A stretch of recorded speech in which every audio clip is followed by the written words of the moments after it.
During a pedestrian tour last summer through one or two of the river counties of New York, I found myself, as the day declined, somewhat embarrassed about the road I was pursuing. The land undulated very remarkably, and my path for the last hour had wound about and about so confusedly, in its effort to keep in the valleys, that I no longer knew in what direction lay the sweet village of B, where I had determined to stop for the night. The sun had scarcely shone, strictly speaking, during the day, which nevertheless had been unpleasantly warm. A smoky mist resembling that of the Indian summer enveloped all things, and of course added to my uncertainty. Not that I cared much about the matter. If I did not hit upon the village before sunset, or even before dark, it was more than possible that a little Dutch farmhouse, or something of that kind, would soon make its appearance, although in fact the neighborhood, perhaps on account of being more picturesque than fertile, was very sparsely inhabited. At all events, with my knapsack for a pillow and my hound as a sentry, a bivouac in the open air was just the thing which would have amused me. I sauntered on, therefore, quite at ease, Ponto taking charge of my gun, until at length, just as I had begun to consider whether the numerous little glades that led hither and thither were intended to be paths at all, I was conducted by one of the most promising of them into an unquestionable carriage track. There could be no mistaking it. The traces of light wheels were evident, and although the tall shrubberies and overgrown undergrowth met overhead, there was no obstruction whatever below, even to the passage of a Virginian mountain wagon, the most aspiring vehicle, I take it, of its kind. The road, however, except in being open through the wood, if wood be not too weighty a name for such an assemblage of light trees, and except in the particulars of evident wheel tracks, bore no resemblance to any road I had before seen. The tracks of which I speak were but faintly perceptible, having been impressed upon the firm yet pleasantly moist surface of what looked more like green Genoese velvet than anything else. It was grass, clearly, but grass such as we seldom see out of England, so short, so thick, so even, and so vivid in color. Not a single impediment lay in the wheel route, not even a chip or dead twig. The stones that once obstructed the way had been carefully placed, not thrown, along the sides of the lane, so as to define its boundaries at bottom with a kind of half-precise, half-negligent, and wholly picturesque definition. Clumps of wild flowers grew everywhere luxuriantly in the interspaces. What to make of all this, of course, I knew not. Here was art undoubtedly, that did not surprise me. All roads, in the ordinary sense, are works of art. Nor can I say that there was much to wonder at in the mere excess of art manifested. All that seemed to have been done might have been done here, with such natural capabilities as they have it in the books on landscape gardening, with very little labor and expense. No, it was not the amount but the character of the art which caused me to take a seat on one of the blossomy stones and gaze up and down this fairy-like avenue for half an hour or more in bewildered admiration. One thing became more and more evident the longer I gazed. An artist, and one with a most scrupulous eye for form, had superintended all these arrangements. The greatest care had been taken to preserve a due medium between the neat and graceful on the one hand, and the pittoresque, in the true sense of the Italian term, on the other. There were few straight and no long, uninterrupted lines. The same effect of curvature or of color appeared twice usually, but not oftener at any one point of view. Everywhere was variety and uniformity. It was a piece of composition in which the most fastidiously critical taste could scarcely have suggested an emendation. I had turned to the right as I entered this road, and now arising I continued in the same direction. The path was so serpentine that at no moment could I trace its course for more than 2 or 3 paces in advance. Its character did not undergo any material change. Presently the murmur of water fell gently upon my ear, and in a few moments afterwards, as I turned with the road somewhat more abruptly than hitherto, I became aware that a building of some kind lay at the foot of a gentle declivity just before me. I could see nothing distinctly on account of the mist which occupied all the little valley below. A gentle breeze, however, now arose as the sun was about descending, and while I remained standing on the brow of the slope, the fog gradually became dissipated into wreaths and so floated from over the scene.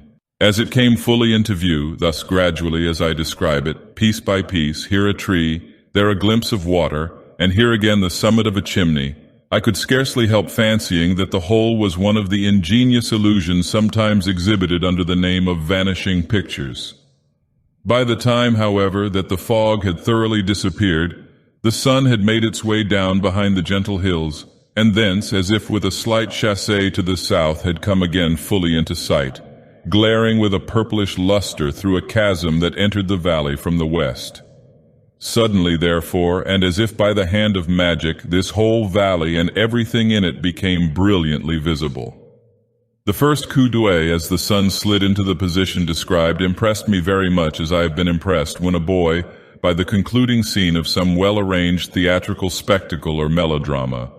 Not even the monstrosity of color was wanting, for the sunlight came out through the chasm, tinted all orange and purple, while the vivid green of the grass in the valley was reflected more or less upon all objects from the curtain of vapor that still hung overhead as if loath to take its total departure from a scene so enchantingly beautiful.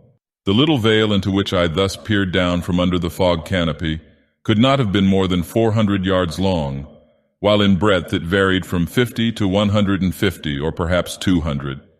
It was most narrow at its northern extremity, opening out as it tended southwardly, but with no very precise regularity. The widest portion was within 80 yards of the southern extreme. The slopes which encompassed the vale could not fairly be called hills unless at their northern face. Here a precipitous ledge of granite arose to a height of some 90 feet, and as I have mentioned, the valley at this point was not more than 50 feet wide. But as the visitor proceeded southwardly from the cliff, he found on his right hand and on his left declivities at once less high, less precipitous, and less rocky, all in a word sloped and softened to the south, and yet the whole vale was engirdled by eminences more or less high except at 2 points. One of these I have already spoken of.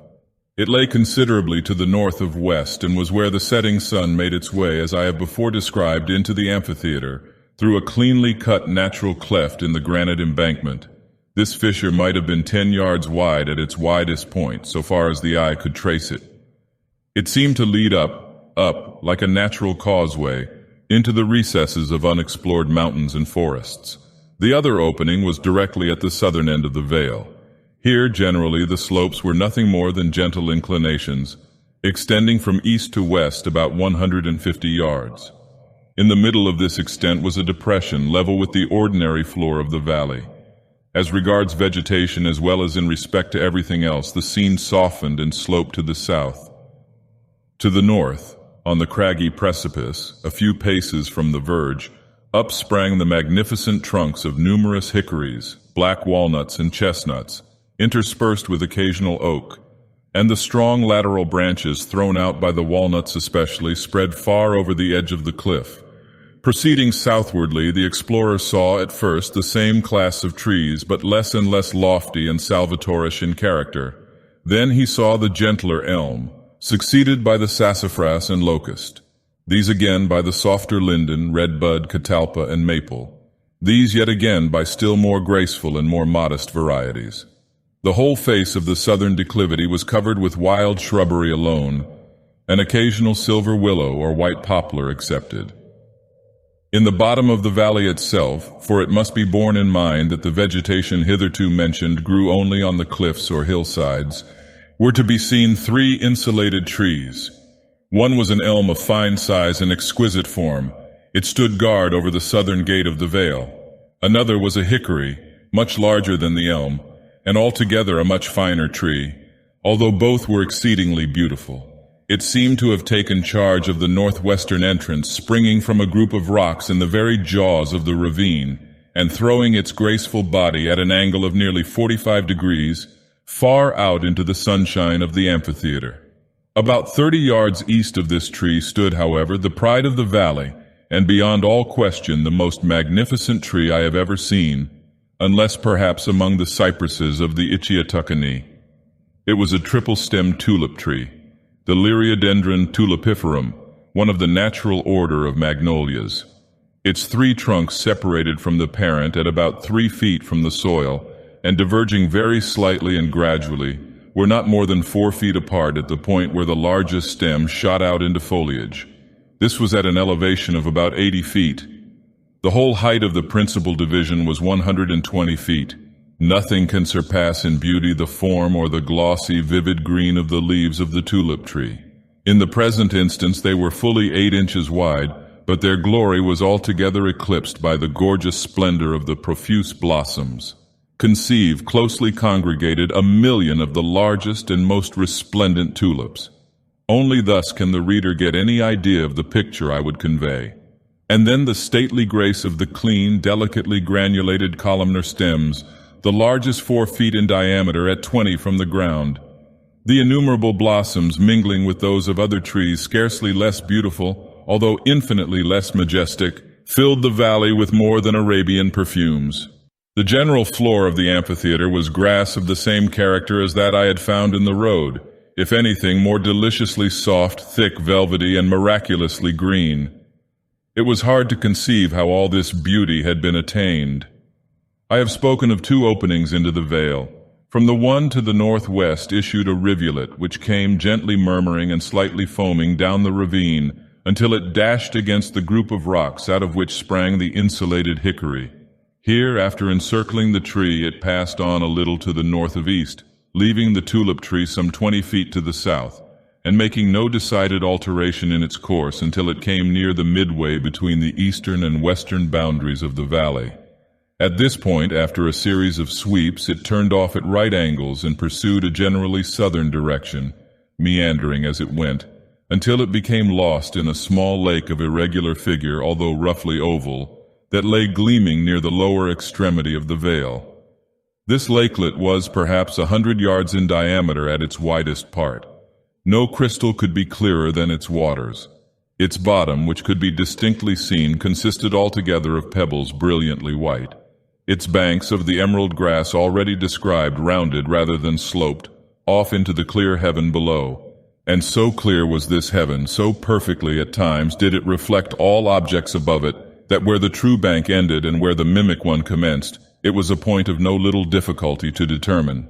The trout and some other varieties of fish, with which this pond seemed to be almost inconveniently crowded, had all the appearance of veritable flying fish. It was almost impossible to believe that they were not absolutely suspended in the air. A light birch canoe that lay placidly on the water was reflected in its minutest fibers with a fidelity unsurpassed by the most exquisitely polished mirror. A small island fairly laughing with flowers in full bloom, and affording little more space than just enough for a picturesque little building, seemingly a fowl house, arose from the lake not far from its northern shore, to which it was connected by means of an inconceivably light-looking and yet very primitive bridge. It was formed of a single broad and thick plank of the tulip wood. This was 40 feet long and spanned the interval between shore and shore with a slight but very perceptible arch, preventing all oscillation. From the southern extreme of the lake issued a continuation of the rivulet, which after meandering for perhaps 30 yards finally passed through the depression already described in the middle of the southern declivity, and tumbling down a sheer precipice of 100 feet, made its devious and unnoticed way to the Hudson. The lake was deep, at some points 30 feet, but the rivulet seldom exceeded 3, while its greatest width was about 8. Its bottom and banks were as those of the pond. If a defect could have been attributed to them in point of picturesqueness, it was that of excessive neatness. The expanse of the green turf was relieved here and there by an occasional showy shrub, such as the hydrangea, or the common snowball, or the aromatic syringa, or more frequently by a clump of geraniums blossoming gorgeously in great varieties. These latter grew in pots which were carefully buried in the soil so as to give the plants the appearance of being indigenous. Besides all this, the lawn's velvet was exquisitely spotted with sheep, a considerable flock of which roamed about the vale in company with 3 tame deer and a vast number of brilliantly plumed ducks. A very large mastiff seemed to be in vigilant attendance upon these animals, each and all. Along the eastern and western cliffs, where, towards the upper portion of the amphitheater, the boundaries were more or less precipitous, grew ivy in great profusion, so that only here and there could even a glimpse of the naked rock be obtained. The northern precipice, in like manner, was almost entirely clothed by grapevines of rare luxuriance, some springing from the soil at the base of the cliff, and others from ledges on its face.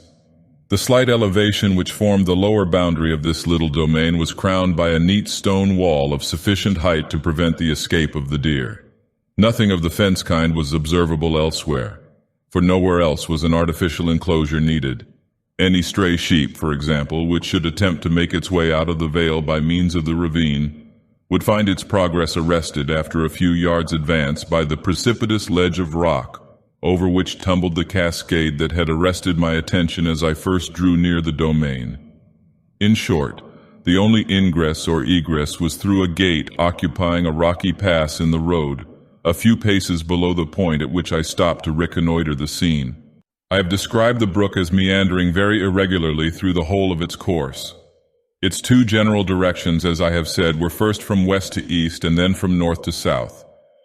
At the turn, the stream, sweeping backwards, made an almost circular loop so as to form a peninsula which was very nearly an island, and which included about the 1/16 of an acre.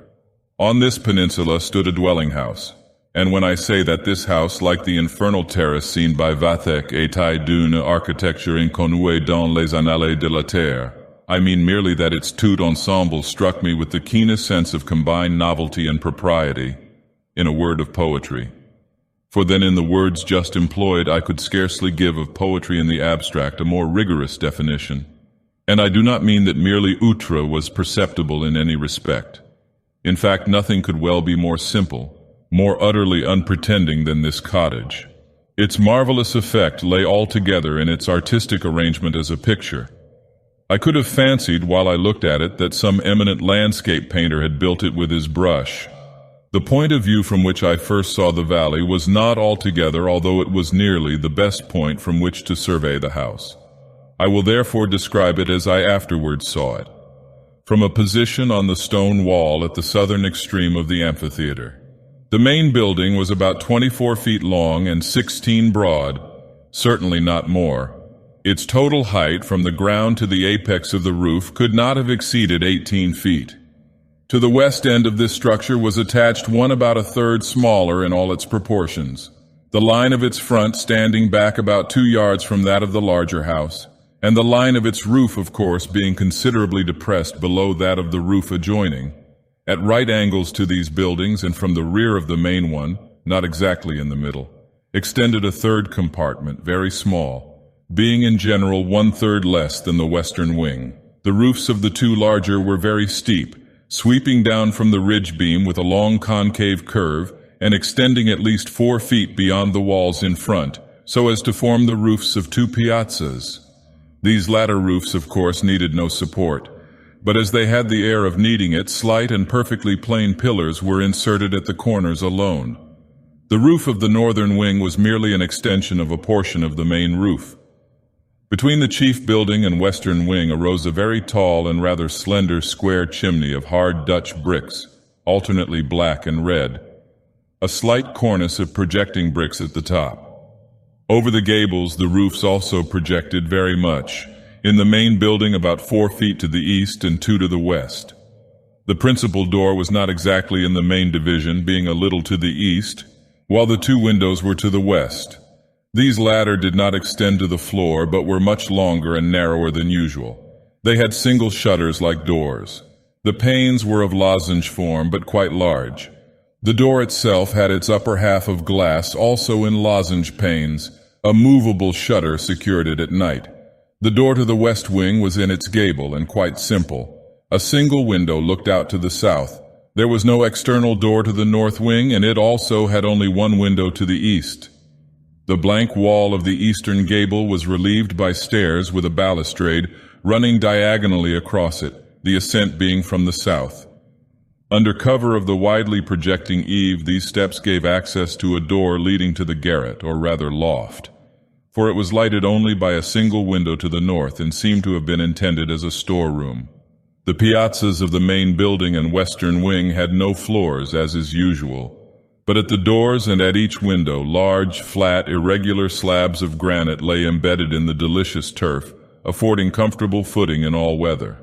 Excellent paths of the same material, not nicely adapted, but with the velvety sod filling frequent intervals between the stones, led hither and thither from the house to a crystal spring about 5 paces off, to the road, or to one or two outhouses that lay to the north beyond the brook, and were thoroughly concealed by a few locusts and catalpas.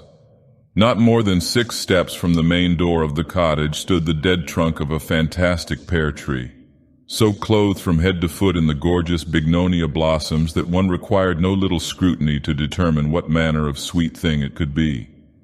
From various arms of this tree hung cages of different kinds. In one, a large wicker cylinder with a ring at top reveled a mockingbird. In another, an oriole. In a third, the impudent bobolink, while 3 or 4 more delicate prisons were loudly vocal with canaries. The pillars of the piazza were enwreathed in jasmine and sweet honeysuckle, while from the angle formed by the main structure and its west wing in front sprang a grapevine of unexampled luxuriance. Scorning all restraint, it had clambered first to the lower roof, then to the higher, and along the ridge of this latter it continued to writhe on, throwing out tendrils to the right and left, until at length it fairly attained the east gable and fell trailing over the stairs. The whole house with its wings was constructed of the old-fashioned Dutch shingles, broad and with unrounded corners. It is a peculiarity of this material to give houses built of it the appearance of being wider at bottom than at top, after the manner of Egyptian architecture. And in the present instance, this exceedingly picturesque effect was aided by numerous pots of gorgeous flowers that almost encompassed the base of the buildings.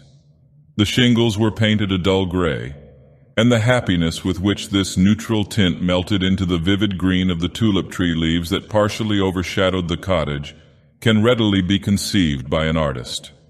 From the position near the stone wall as described, the buildings were seen at great advantage, for the southeastern angle was thrown forward, so that the eye took in at once the whole of the 2 fronts with the picturesque eastern gable, and at the same time obtained just a sufficient glimpse of the northern wing, with parts of a pretty roof to the spring house, and nearly half of a light bridge that spanned the brook in the near vicinity of the main buildings. I did not remain very long on the brow of the hill, although long enough to make a thorough survey of the scene at my feet. It was clear that I had wandered from the road to the village, and I had thus good traveler's excuse to open the gate before me and inquire my way at all events. So without more ado, I proceeded.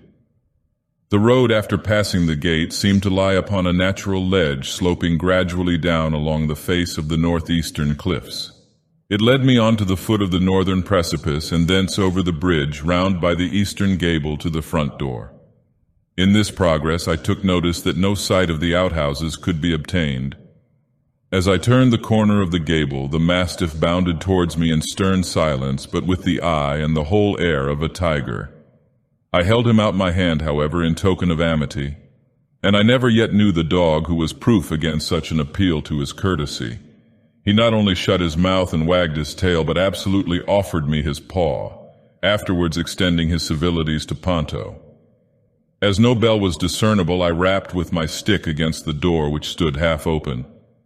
Instantly a figure advanced to the threshold, that of a young woman about 28 years of age, slender, or rather slight, and somewhat above the medium height.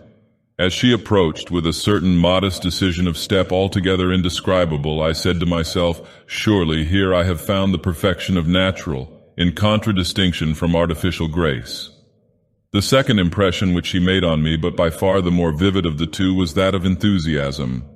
So intense an expression of romance, perhaps I should call it, or of unworldliness, as that which gleamed from her deep-set eyes had never so sunk into my heart of hearts before.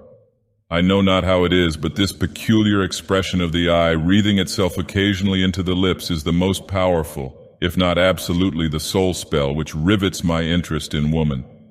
Romance, provided my readers fully comprehended what I would here imply by the word romance and womanliness, seem to me convertible terms, and after all, what man truly loves in woman is simply her womanhood.